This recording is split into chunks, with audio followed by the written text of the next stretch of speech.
أشهد أن لا إله إلا الله وأشهد أن محمدا رسول الله أشهد أن لا إله إلا الله وأشهد أن محمدا رسول الله أشهد أن لا إله إلا الله وأشهد أن محمدا رسول الله رضيت بالله ربا وبالإسلام دينا وبمحمد نبيا ورسولا ربي زدني علما وارزقني فهما. السلام عليكم ورحمة الله وبركاته. إن الحمد لله نحمده ونستعينه ونستغفره ونعوذ بالله من شرور أنفسنا ومن سيئات أعمالنا من يهده الله فلا مضل له ومن يضلل فلا هادي له أشهد أن لا إله إلا الله وحده لا شريك له وأشهد أن سيدنا محمدا عبده ورسوله لا نبي بعده اللهم صل وسلم وكرم ومجد وعظم على حبيبنا وشفيئنا وقرة أعيننا سيدنا محمد وعلى آله وأصحابه أجمعين ومن تبعهم بإحسان إلى يوم الدين أما بعد. Para hadirin hadirat jamaah Masjid Al-Barakah yang dimuliakan oleh Allah Subhanahu wa taala. Kita mengkaji kitab Safinatun Najah, kitab yang sangat barakah dan bermanfaat ini.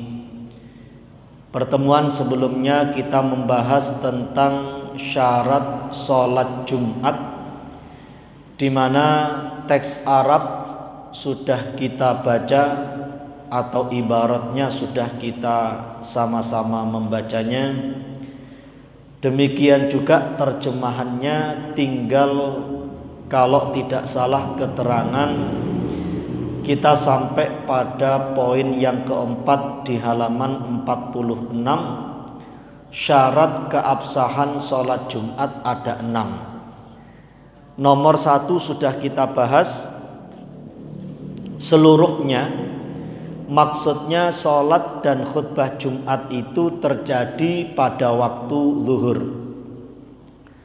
Yang kedua, dilaksanakan dalam batasan suatu negeri. 3 sholat tersebut dikerjakan dengan berjamaah. Yang keempat, yang melakukan sholat Jumat adalah minimal 40 orang merdeka berjenis kelamin laki-laki yang balik dan menetap di daerah tempat diselenggarakannya sholat Jumat. Kemarin kita bahas perbedaan antara mukim dengan mustautin. Nah, 40 laki-laki merdeka yang sudah balik ini tidak sekedar mukim, tapi dia benar-benar mustautin.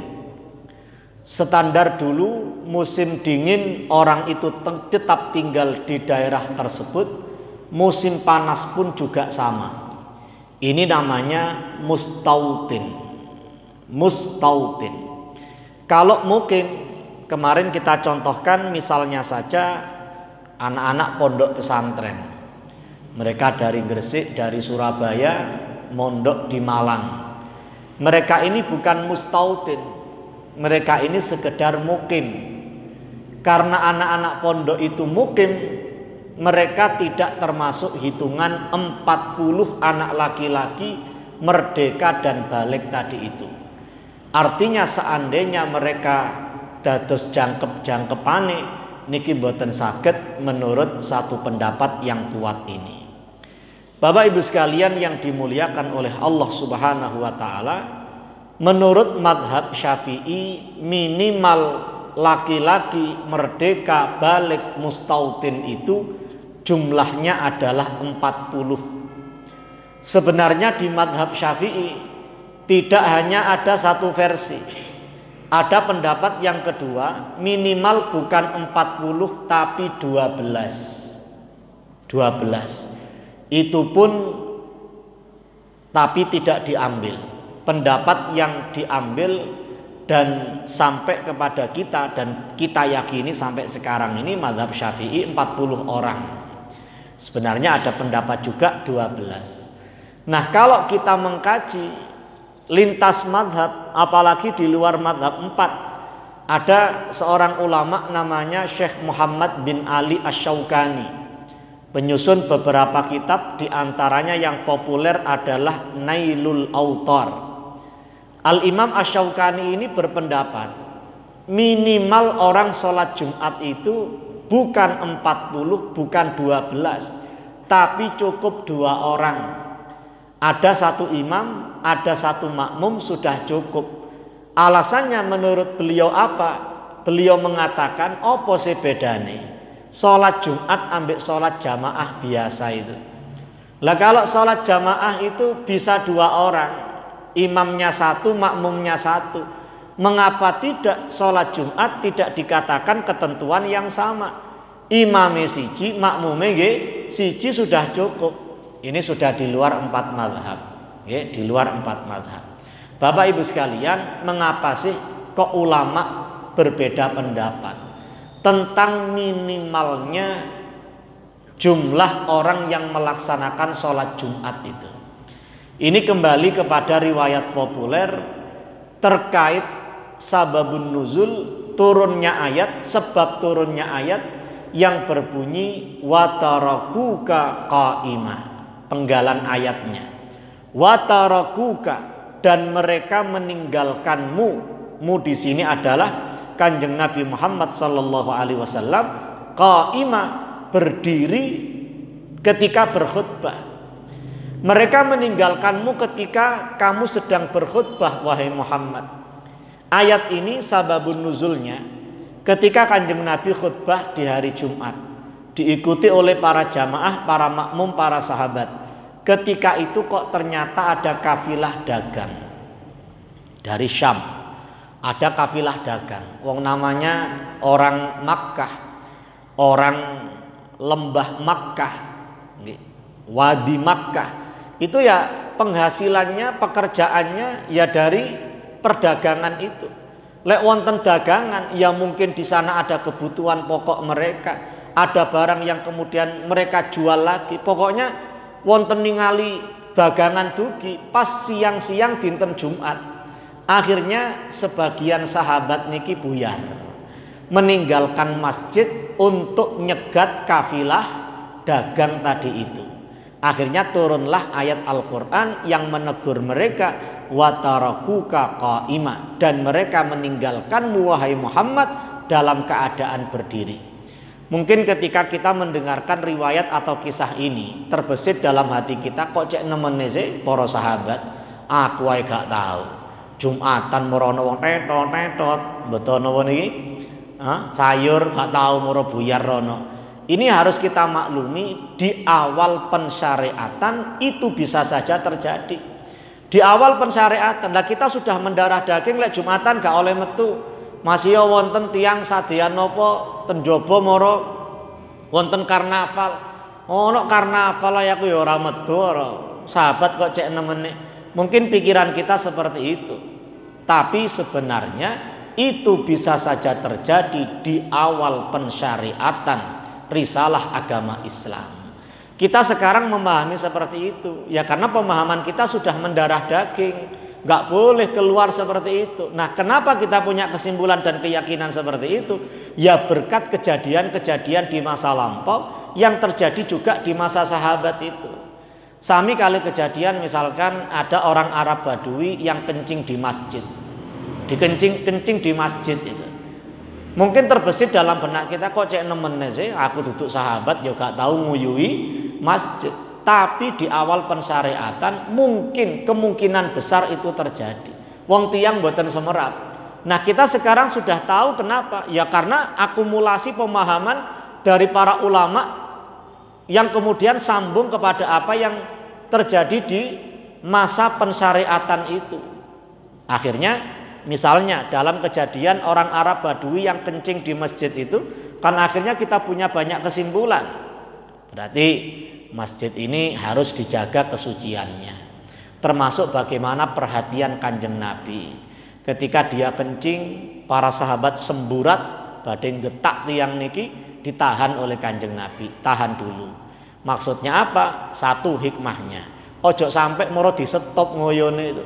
Ngoyo toko tengah-tengah di stop lah dadi penyakit ya. Loro kabeh tiang. Nomor loro, lek tiang niki digetak mbok getak saiki. Padahal sedang dalam keadaan maaf buang air kencing, air kecil, buang air kecil. Wah akhirnya piyambake mblayu. Akhirnya lek cara-cara Jawane akhirnya najis sak paran tambah sak paran-paran. Dibiarkan oleh Kanjeng Nabi. Akhirnya Nabi mengatakan sesungguhnya masjid ini yang maknanya adalah tempat hanya untuk sholat, hanya untuk berzikir yang harus disucikan dan dijaga kebersihannya. Maka keluar dari situ hikmah-hikmah pensyariatan. Ini yang harus kita maklumi ketika kita mendengar riwayat-riwayat di zaman dulu, di awal pensyariatan yang kalau terjadi sekarang koyok gak mungkin. Ya itu maklum. Sami kali Kanjeng Nabi umpami sholat asar cuma 3 rakaat. Nabi kok lali sih? Nabi kok lali? Ya itu digunakan, kita yakin yang membuat lupa Kanjeng Nabi itu bukan setan, tapi memang sebuah ketentuan dari Gusti Allah. Nanti kalau umatnya itu mengalami kejadian serupa, ada tuntunan syariatnya. Gimana kalau kita ternyata sholat asar lali mek 3 rakaat, padahal nggih sempat para sahabat niki mendel kemawon.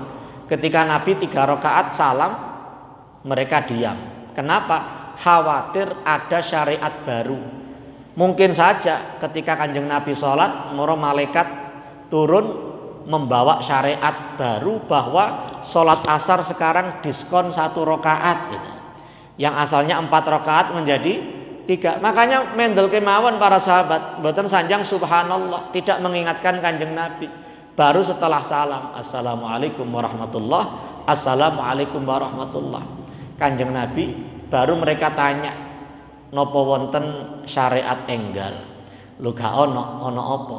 Kalau wau Kanjeng Nabi salatipun namung 3 rakaat. Nabi memverifikasi, memastikan bener arek tangleten sahabat lindune, bener mek 3 rakaat. Nggih Kanjeng Nabi namung 3 rakaat. Lalu apa yang dilakukan Kanjeng Nabi? Nabi berdiri lagi nambah 1 rakaat, diikuti para sahabat sebelum salam ditutup dengan sujud sahwi. Nah, riwayat seperti ini disebutkan misalkan di Subulus Salam. Terus ditafsirkan, penafsiran hadisnya seperti apa? Oh, ternyata kalau kita mengalami kejadian serupa, tinggal nambah 1 rakaat, nanti ditutup dengan sujud sahwi. Yang pertama. Yang kedua, ngobrolnya tadi tidak membatalkan. Padahal Nabi sudah dialog. Sahabat tanya, dijawab oleh Kanjeng Nabi. Nabi bertanya kepada sahabat yang lain untuk memastikan. Kan sudah ada dialog. Ternyata toh meskipun seperti itu, sholatnya tidak perlu diulang mulai awal.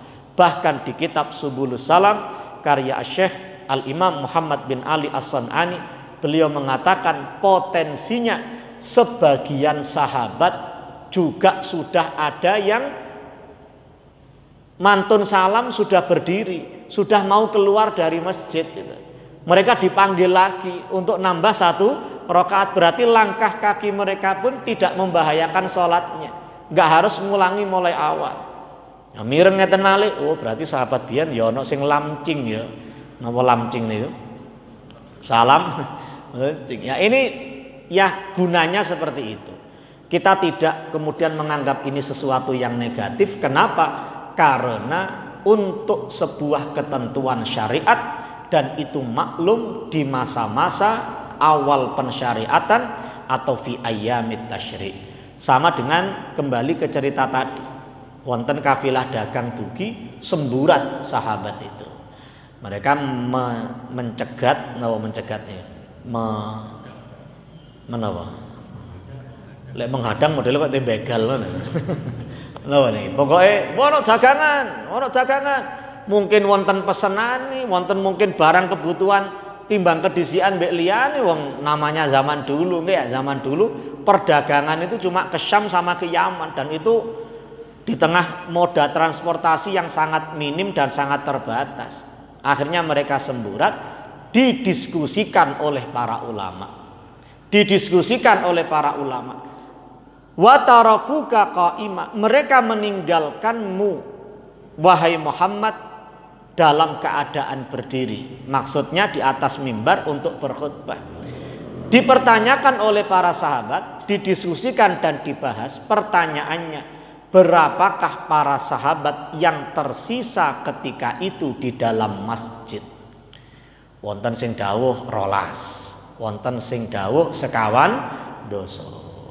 Yang pendapat 40 ini diambil dan itu yang terkuat. Mengapa? Kok koyok gak pantes mosok Sayyidina Abu Bakar, Sayyidina Umar, Sayyidina Utsman, Sayyidina Ali, pembesar-pembesar sahabat itu gak mek 12. Kok koyok gak mungkin pembesar sahabat ini melok semburat nyegat dagangan niku. Akhirnya angka yang logis adalah mereka sejumlah minimal 40 orang. Sehingga pendapatnya diambil yang seperti ini. Ada yang 40, ada yang 12, ada yang jumlah lain. Nah, kata kayak orang Al-Imam Asy-Syaukani, loh itu gak dalil, itu gak dalil. Jumlah itu gak dalil. Gak ono bedane salat jamaah kali salat Jumat. Akhirnya minimal pinten? Kali. Tapi ini mboten saged dipendet. Mari ngaji Al Barokah tiba Jumatan mek loro wae. Mun jenengan ngadaken Jumatan ten Gardu. Nek pos kamling mong loro.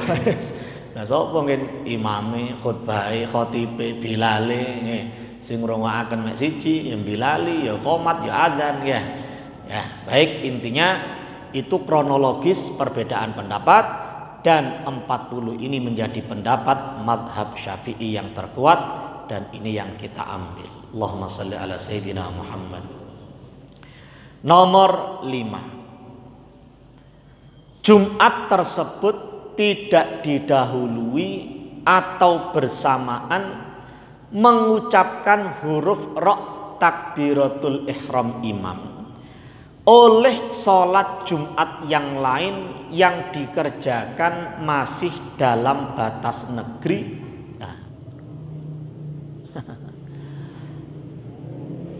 Pemadaman ini.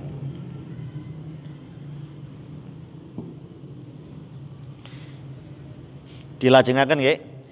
Kalau di sini negeri diartikan kecamatan. Mriki kecamatan pundi niki? Waduh, kecamatan Sukun ya. Duwowo sampai pundi niki? Yai Marzuki tasik Sukun ya. Sampai Kebonsari niku kecamatan apa? Tasik Sukun. Kacuk niku tasik Sukun. Nggih. Wallahu alam, kalau pengertiannya dalam kurung kecamatan ini masih juga perlu didiskusikan. Memang nggih angel mendefinisikan negeri atau balad sekarang itu nggih rada angel. Sebagaimana pertemuan sebelumnya kita singgung. Intinya mekaten. Keterangan nomor 5 ini membuat kita makin berpikir tentang ta'addudul Jum'ah. Berbilangnya sholat Jumat di suatu balad atau daerah itu. Karena yang sah cuma satu. Kalau tidak memenuhi syaratnya, ada 2 sholat Jumat. Cek. Lek syaratnya terpenuhi mboten masalah. Mriki masjid paling cedek pundi? Kali Al Barokah. Mereka pundi? Mereka terminal mboten enten nggih. Masjid paling cedek daerah pundi niki? Oh niki wonten nggih. Oh mriku ojek niku mlebet wonten nggih. Mriku. Itu insya Allah syarat sudah terpenuhi. Bagaimana terpenuhi? Kita lihat di catatan kaki nomor 38. Dalam satu negeri hanya diperbolehkan diselenggarakan satu sholat Jumat. Harus hanya satu sholat Jumat. Lek sak balad niki diartosaken kecamatan, bahasa kecamatan Sukun mek kedah pinten? Kedah sak Jumatan tok. Kecuali, tapi wallah alam diartikan kecamatan itu juga masih tanda tanya. Kecuali jika sulit untuk dikumpulkan dalam satu tempat karena ada permusuhan antar kelompok, wonten adawah. Gak iso iki rong masjid iki didadekno siji. Ana tawuran kampung. Mboten saged. Lah ini jarang terjadi. Mriki kali daerah Tebo niku, nggih, Tebo. Kan mboten tawuran niki kali mriki nggih. Mboten tawuran. Yang kedua, karena berjauhan. Bu'dul masafah, berjauhan. Yang ketiga, ini yang menjadi alasan kita, banyak menjadi alasan di daerah kita. 3, tempat tidak bisa menampung lagi, maka boleh diselenggarakan lebih dari 1 sholat Jumat. Al Barokah pun full, masjid mereka nggih full. Masjid perumahannya Abah Haryono napa niku griya Muslim nggih sampun full. Maka ini yang banyak menjadi alasan diperbolehkannya ta'addudul Jum'ah, berbilangnya sholat Jumat di suatu daerah. Lek mboten memenuhi 3 syarat niki mboten saged. Kita ingat dulu di LBM ketika dipimpin oleh Ustadz Athaillah Wijayanto, wonten pertanyaan melebet, sebenarnya permintaan dari takmir masjid ten daerah Antawis Janti Kalinggadang. Ada masjid yang digunakan untuk sholat Jumat, Masjid Al-Mustafa, Masjid Mustafa. Lek dugi arah mriki kanan jalan mlebet gang. Nah sebelah kiri jalan dipisah oleh dalan sing rame niki wau wonten masjid. Cedek mboten didamel sholat Jumat. Akhirnya takmir masjid di seberangnya Al-Mustafa niki menanyakan kepada LBM Kota Malang, tepatnya memintalah lek saged tolong dikaji sehingga masjid kami ini bisa menyelenggarakan sholat Jumat sendiri. Alasannya apa? Lek nyebrang, tiang sepuh-sepuh seberangnya Masjid Al-Mustafa niki nggih napa malih bawanter, jalur cepat dan jalur ramai. Lek nyebrang khawatir. Akhirnya minta diselenggarakan sholat Jumat sendiri di seberangnya Masjid Al-Mustafa itu. Tapi jaraknya cedek banget. Akhirnya dikaji, rekomendasinya mboten saged. Karena alasan diperbolehkannya berbilang Jumat itu cuma 3 ini. Mboten enten nomor sekawan karena takut ditabrak mobil, mboten enten. Ditabrak sepeda motor mboten enten. Akhirnya nggih diputusaken mboten saged. Ini memang berat dan beratnya ngeten. Kalau ternyata ini dilanggar, tidak terpenuhi salah satu 3 syarat ini, 3 alasan ini, kok tetap mengadakan sholat Jumat. Akhirnya ada 2 masjid, umpami mriki masjid terus seberang mereka wonten masjid ngawontenaken Jumatan pindah. Padahal lek cara wong kampung mriki nggih sik cukup. Ternyata kok dua-duanya mengadakan sholat Jumat. Yang dihukumi yang sah yang mana? Ternyata angele ngeten. Yang dihukumi sah bukan masjid yang lama. Bukan masjid lama yang lebih dulu menyelenggarakan sholat Jumat. Al Barokah sing sah mulai tahun 70 wis ana iki umpami ya. Sampeyan lak sik tahun 2020 iki ngadakno. Sing sah ya kene, mboten ngoten. Ternyata yang dinilai sah itu keterangan nomor 5. Yang pertama kali mengucapkan huruf ra ketika takbiratul ihram imam itu. Imam sampun khutbah, mantep lagi ngimami. Pun qomat terus imami ngimami. Allahu Akbar. Mereka kait qomat. Mantan qomat Allahu Akbar padahal ini pun maha surat. Sing dihukumi sah sing ten mriki. Atau sebaliknya, ten masjid mereka sing disi Allahu Akbar. Kene sing khutbah film India. Suwe ngoten nggih. Suwe gak mari-mari jamaah wis ngantuk. Mereka pun qomat pun adzan pun salat Jumat Allahu Akbar. Mriki tasik barakallahu li wa lakum fil Qur'anil azim. Sing sah sing pundi? Sing mriko. Lho kan mriki riyen sing ngawontenaken salat Jumat mulai tahun 70. Bukan itu standarnya. Standarnya yang pertama kali mengucapkan Allahu Akbar. Makanya kan kalau sampai terjadi persaingan yang tidak sehat. Ayo cepet-cepetan khutbah, ndang mari ndang Allahu Akbar. Kan wangel. Makanya harus diperhatikan. Bangun masjid mboten masalah. Moro pisah gang mriki wonten masjid mboten masalah. Yang penting diselenggarakan sholat Jumat apa tidak. Kita itu kadang salah kaprah. Gak oleh masjid loro nok kampung, mboten napa-napa. Sing penting digawe sholat Jumat napa? Mboten. Digawe sholat Jumat sedanten napa mboten. Kalau dipakai semuanya memenuhi syarat dan alasannya apa tidak. Masjid yang dipakai untuk sholat Jumat itulah yang dinamakan masjid jamek. Yang tidak dipakai sholat Jumat masjid ghairu jamek, masjid yang bukan jamek itu. Ten kota Tarim ini padahal kotanya kecil, hanya mungkin seluas ibu kota kecamatan. Mboten sak kecamatan, mboten sak ibu kota kecamatan. Umpami Singosari. Nggih mek sak Singosari niki tok, mboten sampai desa-desa ten Singosari niki mboten. Kan wonten Mondoroko nggih mlebet Singosari. Mboten diitung Mondoroke niki. Toyosima, Semerap Toyosima jenengan. Toyomarto Singosari Malang niki. Toyosima niki desa.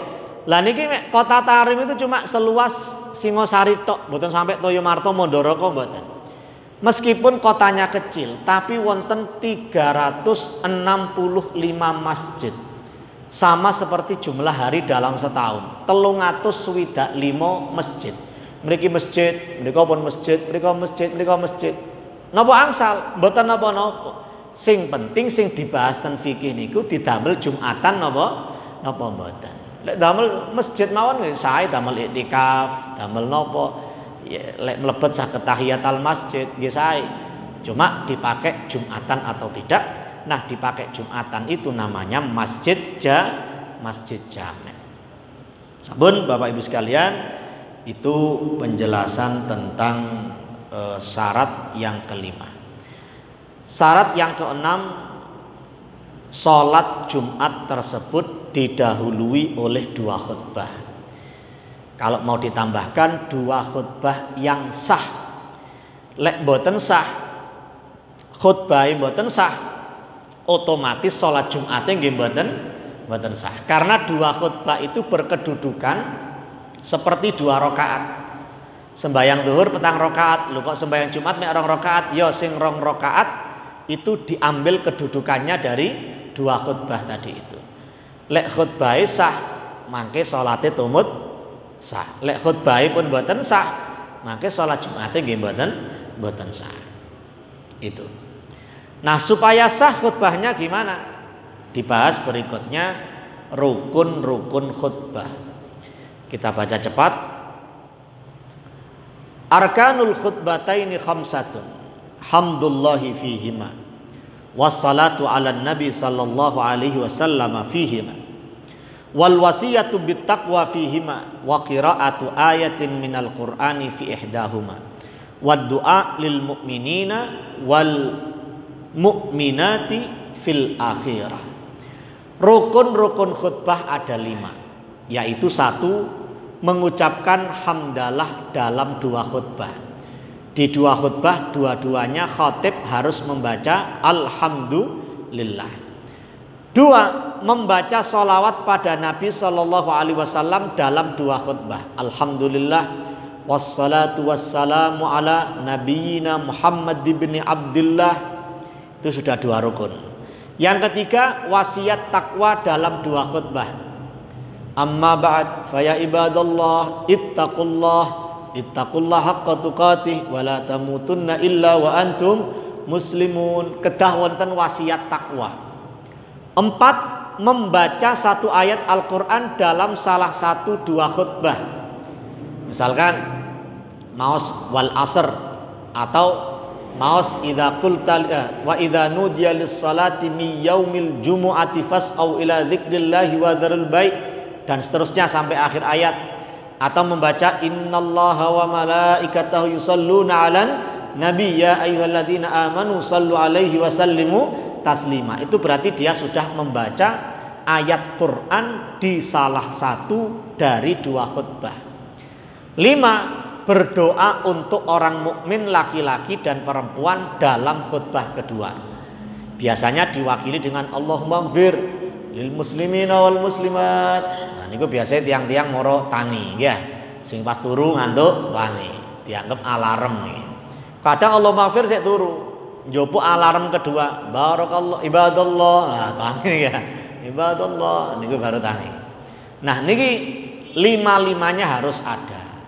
Kok mboten nenten umpami wonten khotib tidak membaca sholawat kepada Kanjeng Nabi, maka otomatis khutbahnya tidak sah karena dia tidak melakukan rukun membaca sholawat pada Nabi Muhammad Sallallahu Alaihi Wasallam, atau tidak wasiat takwa, ittaqullah haqqa tuqatih. Kok mboten enten ngoten nih, itu berarti dia tidak memenuhi rukun wasiat takwa ini yang mempengaruhi keabsahan khutbahnya. Lek khutbahnya mboten sah, mangke masalah ten salat Jumat. Meskipun ten Fathul Mu'in ada keterangan, wasiat takwa itu apakah harus menyebutkan kata takwa? Saya berwasiat, khotib berwasiat kepada dirinya sendiri dan para jamaah sekalian untuk meningkatkan ketakwaan kepada Allah Subhanahu wa taala. Apakah harus ada kata takwa? Di Fathul Mu'in ada keterangan, meskipun qaul dhaif, artinya memerintahkan kebaikan secara umum itu sudah cukup. Kami mengajak panjenengan semuanya untuk istiqomah menjalankan sholat misalnya. Itu sudah sama dengan wasiat takwa, karena di antara pengertian takwa adalah mengerjakan kewajiban. Nah, di antara kewajiban adalah melaksanakan sholat. Tapi itu qaul dhaif. Sing lebih mantep nggih, ittaqullah haqqa tuqatih wa la tamutunna illa wa antum muslimun. Atau pakai kalimat yang lain, pokoknya ada ittaqullah. Kalau pakai bahasa Indonesia pripun? Arabe mboten enten, langsung amma ba'd. Dari mimbar yang mulia ini khatib mengajak pribadinya sendiri dan juga para jemaah sekalian untuk meningkatkan ketakwaan kita kepada Allah. Kok mboten enten wasiat takwa dalam bahasa Arab? Niki nggih mboten napa-napa.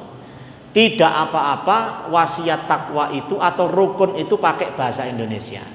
Tapi lebih hati-hatinya 5-5-nya pakai bahasa Arab. Hamdalah damel Arab, sholawat kepada Kanjeng Nabi nggih pakai coro Arab, wasiat takwa nggih damel coro Arab, membaca satu ayat Al-Qur'an pastinya juga pakai bahasa Arab. Yang kelima, berdoa untuk orang mukmin laki-laki dan perempuan.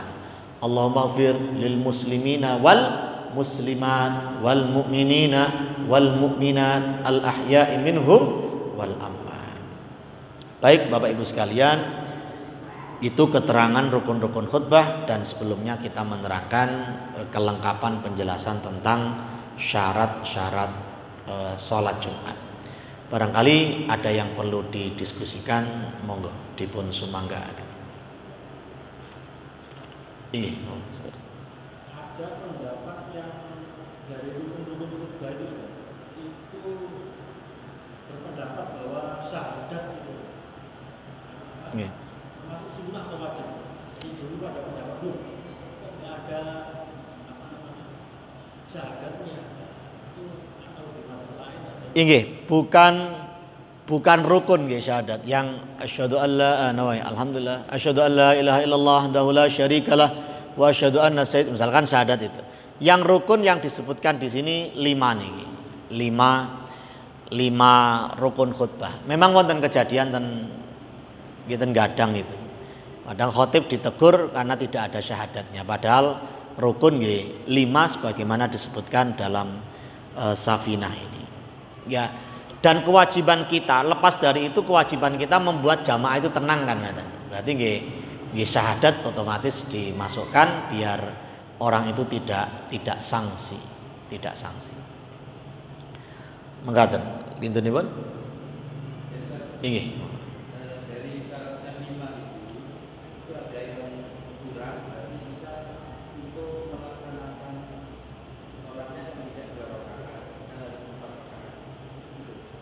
umpami khutbah mboten sah ngoten ya. Nggih. Lah niku.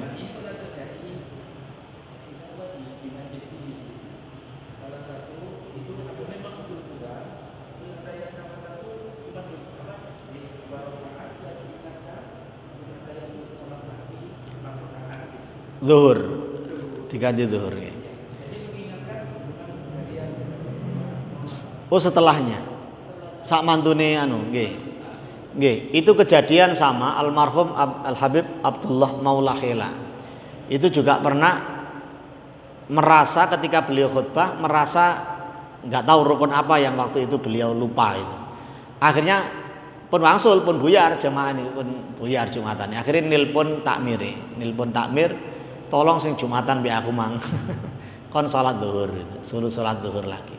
Dan ini gentleman-nya imam itu, khotib mengakui kesalahannya dan minta supaya mengulang salat zuhur. Memang salat Jumat niki nggih sak repotan. Artinya ten jamek itu kita rapat dengan Ustadz Atok, kan ten jamek niki mesti wonten badal khotib. Meskipun khotibnya datang, badalnya harus ada. Akhirnya sekitar 2 atau 3 tahun lalu kami usulkan ke Ustadz Atok, gimana kalau badal itu diganti khalifah itu. Karena memang di fikih Jumat itu ada istilah khalifah. Aktivitasnya, tugasnya adalah istikhlaf. Akhirnya Ustadz Atok menyusun bab istikhlaf itu, terus badal khotib dikembalakan. Artinya apa? Meskipun khotib asli sudah naik, dan di situ ada kiai-kiai sepuh kita, badal itu jangan nyantai. Perhatikan artinya barangkali ada yang lewat dan seterusnya. Dia ini bertugas untuk melakukan istikhlaf itu. Istikhlaf. Misalnya kok ternyata ini bukan karena kesalahan, memang batal. Ternyata wonten umpami wong namine tiyang, moro wuduknya batal. Khotibnya itu ketika di situ batal. Maka dia kasih kode kepada khalifah tadi itu. Khalifah itu kan pengganti. Ngasih kode kepada khalifah, aku batal. Misalkan nunjuk gini, batal. Akhirnya langsung dilakukan proses istikhlaf. Khalifah tadi langsung naik meneruskan. Tapi ini kan memang boten meninggalkan rukun, tapi memang batal ketika khutbah. Lah kalau meninggalkan rukun, benar-benar meninggalkan rukun. Nah, ingatnya di mana kan ngaten? Ilinge ten pundi? Lek ilinge pas tengah khutbah nggih langsung ditembel ngaten. Langsung ditembel. Kula nate pas didit nih. Pas napa niku? Derekaken rektor Al-Ahqaf keliling-keliling Indonesia. Sampai ten Pasuruan, lah kok beliau diminta jadi khotib. Panitia minta beliau jadi khotib atau murid antum. Akhirnya beliau mengatakan, saya nggak biasa khutbah di Indonesia karena ada tata cara yang beda. Wonten Bilal yang kalimatnya beda, nanti saya malah salah. Akhirnya beliau nunjuk saya untuk khutbah. Lah khutbah ten ngajenge rektor kan nggih rada luar. Kula sampai barakallahu ibadallah supe dereng Allah maghfir niku. Langsung baleni maneh Allah. Tiang-tiang pun ibadallah pun ngeten. Allahumma kula baleni Allah maghfir. Akhirnya rukun yang nomor pinten itu kena. Lah kalau lupanya setelah itu nggih leres salat zuhur niku diganti dengan salat zuhur sebagaimana juga terjadi pada Al Habib Abdullah Maula Khela. Nggih. Sampun nisa. Mugi-mugi dados ilmu ingkang barokah manfaat maslahat fid dini wad dunya wal akhirah. Amin ya rabbal alamin. Subhanakallahumma bihamdika asyhadu an la ilaha illa anta astaghfiruka wa atubu ilaik. Rabbana taqabbal minna waqbalna bisirril Fatihah.